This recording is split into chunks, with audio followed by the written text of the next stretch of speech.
but the Raptors doing a nice job of getting the ball out of DeMar's hands. 2 games in a row, Raptors on the road, playing tough.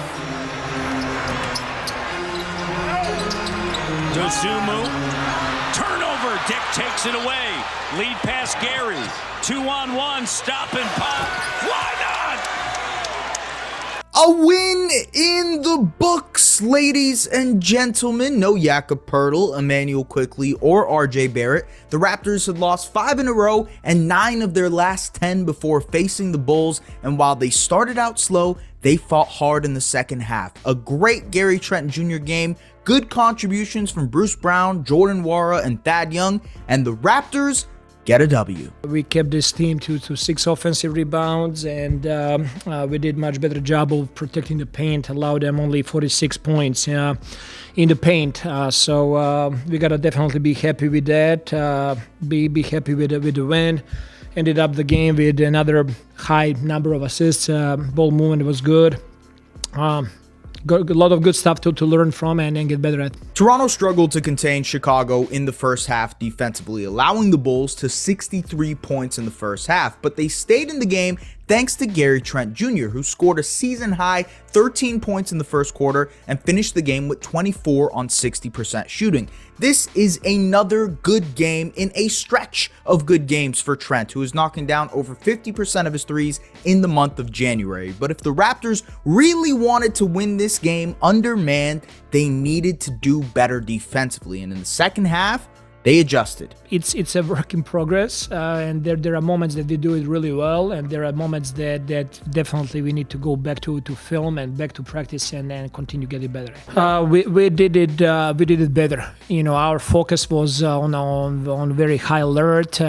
We stayed down on shot fakes. We were able to contain in some of those situations on against DeRozan, and then at the end of the game we went last couple of minutes. We every time we trap him and wanted to get the ball out of his hands.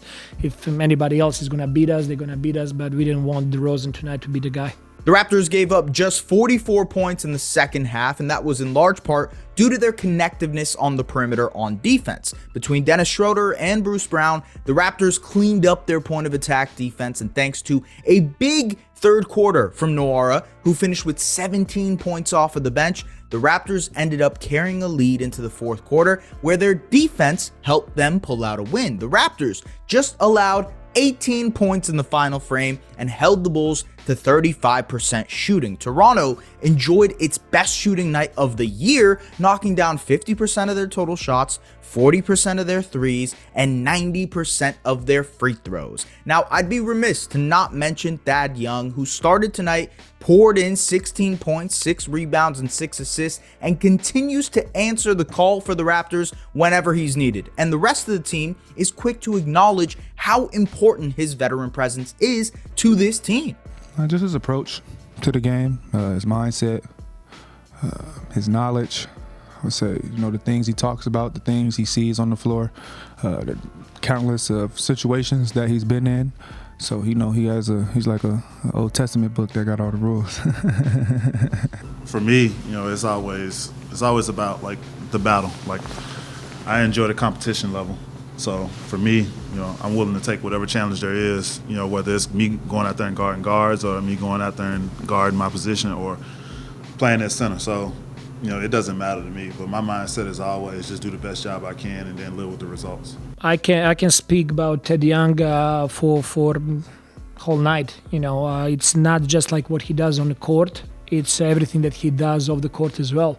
This whole season when he was not playing, he was not in rotation, he always stayed in shape, he was always part of the play groups, he always was the right voice for our team, he was always building our guys, and it's great to see him to be on the court out there playing, and now even more his voice has a value because now he's sharing the court with players and he can help them on the court even more. Now, this wasn't an all-too-impressive game from Scottie. He finished with just 13 points, 4 rebounds, 7 assists, and shot 29% from the field and had 5 turnovers. But I think it was an important process game for him as he grows into the #1 option for this team. And that is what we're going to talk about in the film room. Number 1 on the scouting report is going to be Scottie Barnes on most nights for the foreseeable future for your Toronto Raptors.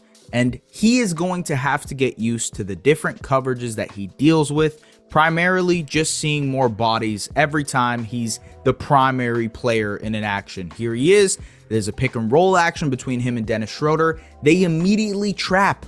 The Bulls immediately trap to get the ball out of Scottie's hands. They don't want him leading into a post up with Ayo or Caruso, and so they get the ball out of his hands.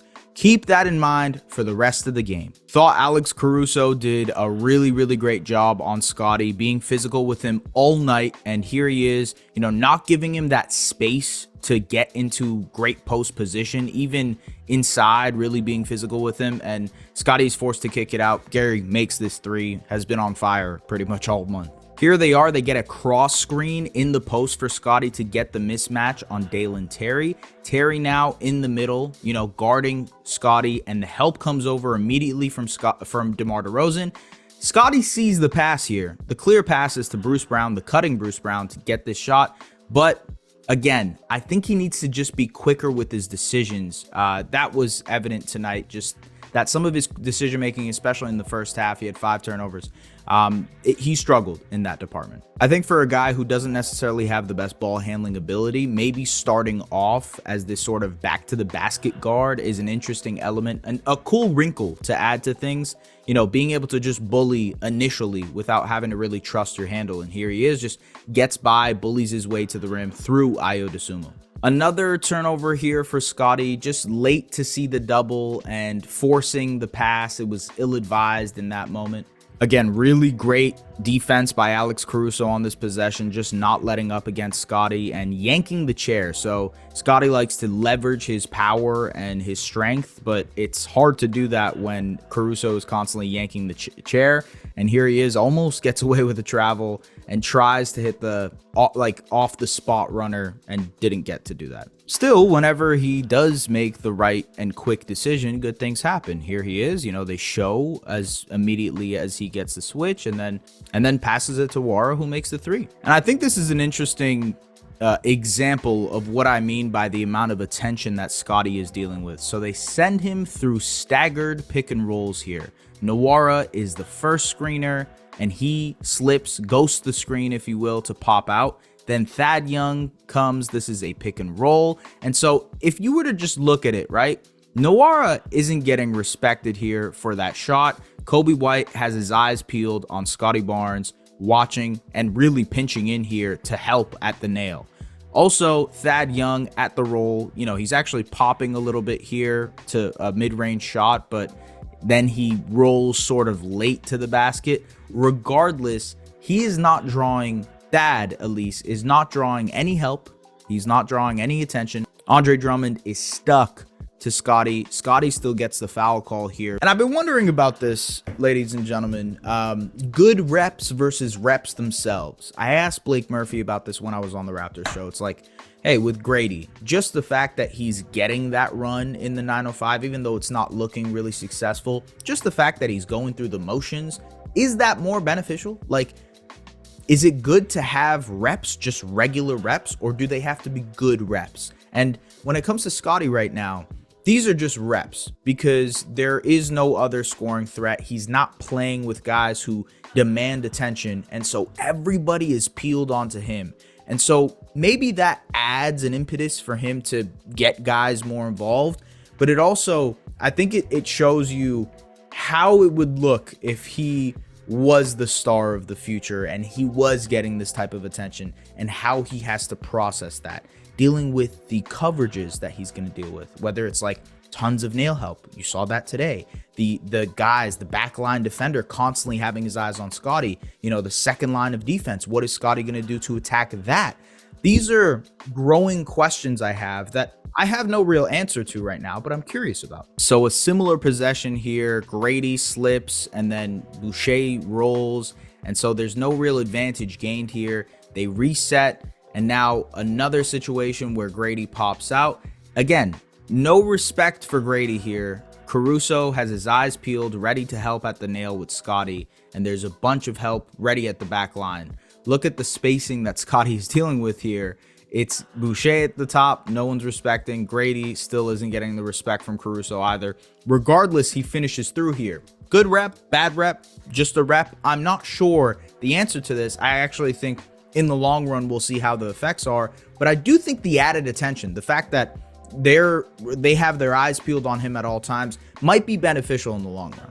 But yeah, Alex Caruso was just awesome in this game. He yanked the chair here and got Scottie to get called for a travel. Very next possession, Scottie tries to take him in the post again, and he gets stonewalled in the post by Caruso. Just incredible job from one of the best, post guard players in the league. But in the second half, Scottie started to make quicker decisions with the ball. And while that led to some turnovers, it also led to a much better second half for Scottie. Here he is, gets downhill, draws two, quickly sees Bruce Brown, makes that pass. His decisiveness is what makes Scottie such a unique player, right?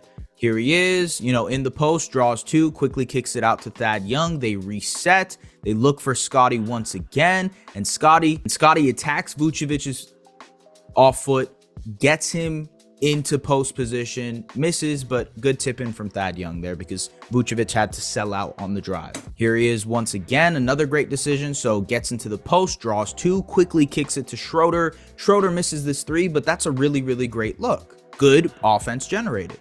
Same thing here, quick pitch back pass, and Schroeder gets downhill for the layup. This time does the early work in transition, gets Ayo Dosunmu deep in post position, and gets the foul call. As I said, some of those quick decisions also come with drawbacks. So here he is, tries to get the backdoor cut. Caruso just pokes it out, turnover. This time against Ayo in the post, takes him all the way to the inside, gets good positioning, but just misses the floater. But again, some of that decision making was a step too late here. So, pick and roll action, Scottie gets the switch, he gets downhill, he draws a bunch of help. At this point, he could kick out to Bruce Brown for a three or even Gary Trent Jr., but instead tries to go through in traffic against the Giants and gets the nice, backside contest from DeMar DeRozan for the turnover. But again here, empty side post up against DeMar, draws the help and a beautiful pass to Thad Young. So there are good things that can happen on these possessions as well. A little bit later on, same thing, empty side post up, and the Bulls quickly send help from the top of the key. Scottie waits a little bit too long to make this pass, and he doesn't have the greatest escape dribble either yet. So the Bulls just trap him at the sideline. He makes a really, really ill-advised pass to Thad Young, and that's a turnover. Literally the exact same thing once again. So this time, empty side post up against DeMar. Caruso is sending help from the top, and you just see Scottie sort of runs out of options here, decides to throw a jump pass. Raptors are scrambling, travel call on Dennis Schroeder. But again, also some good things happening here. So here he is, gets the switch against Nikola Vucevic this time, and just darts a pass to Thad Young, who finishes on the inside. And another great connection between him and Thad. And I just think, this was a great process game for Scottie because he had to, in real time, figure out what was working and what didn't. Okay, so the empty side pick and rolls, we're trying to do like a mid-post situation. That wasn't working, a couple of turnovers, but okay, maybe I can do it this way. Figuring it out in real time is an important skill to have as you're developing into this number one option. And, number one option is such an ambiguous term. I actually was just talking to Samson about this the other day. It's like, what do we even define as the number one option? Traditional, conventional thought would say, number one option is the star player on a team, can become a finals MVP, et cetera, et cetera. Is Scottie going to become that? Who knows? Loads of potential. I have no idea. But this is the growing pains that Scottie will have to deal with as he tries to figure out, as he paves his own path in this journey of becoming the final product that he will be in the next 5 or 6 years. It's figuring out how you're going to stack up these skills, stack up these little quirks, because you need to get used to how other teams are going to guard you. And tonight they showed tons of help. There was tons of pressure on him to create for others. And what he has to do is make quicker decisions in those moments. I think he learned that.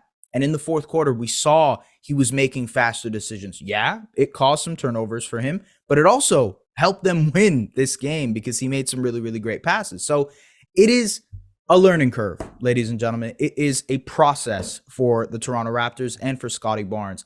There will be games where he is excellent, 30, 10 and 10. He just dominates. He looks like the all-star, all-NBA player that many expect him to be. And there will be nights like tonight where he struggles to finish on the inside, can't deal with the post, the doubles, isn't able to make the quickest decisions, isn't really comfortable in the spots that he's usually comfortable in. And it's all a learning process. I thought the game in general was fun to watch. Just the fact that Jordan Nwora punched in for 17 points again off of the bench. You know, it seems like he might be a rotation player that they can throw in there. I think even when they do get healthy and quickly and Barrett and Jakob come back, I think there's a spot on this team for Nwora to at least get some run for the rest of the season. I thought, you know, not like the biggest or loudest Grady game, but the fact that he was just solid in the stints that he had, another, you know, good check mark opportunity developmentally. I think when it comes to Thad Young, shout out to him. And it's really important to have players that can do the things that he does, step up to the plate. I mean, everybody raves about Thad around the Raptors organization. When you talk to anybody, they're like, this is a guy that has been so important to everything they do. The same applies to Garrett Temple. The same applies to Otto Porter Jr. Having these veterans, even Dennis Schroeder, when you talk to people around the Raptors, they're like, these are the guys that are the coaches who aren't the coaches. And maybe sometimes, actually a lot of times, that is more important than we think. So just wanted to shout out the vets of the Toronto Raptors for doing their thing too. So great game, honestly. And by the way, got to shout out Bruce Brown because he had a really, really solid game. I mean, he poured it in offensively, but he was really, really pivotal at the point of attack. I wish I could have done a defensive video here for you guys, but I sort of thought the Scottie note was more important and more interesting. Dealing with the process, figuring out the process. That is what we're here for the rest of the season, ladies and gentlemen, and maybe for more than that. And by the way, yes, I am wearing a robe. I thought the Raptors won, so, you know, might as well dress like, you know, a little bougie, if you will. We're feeling nice. They won a game. There's not going to be a lot of wins the rest of the way. You might as well wear a robe when you can, folks. Thank you very much for listening. Appreciate you guys tapping into the recaps. As always, tap in and subscribe to Raptors Republic. We have our live trade deadline event at Rivoli on February 6th. That should be very, very fun. And yeah, I will see you guys for the reunion game against Fred VanVleet and the Houston Rockets on Friday. Take care. See ya.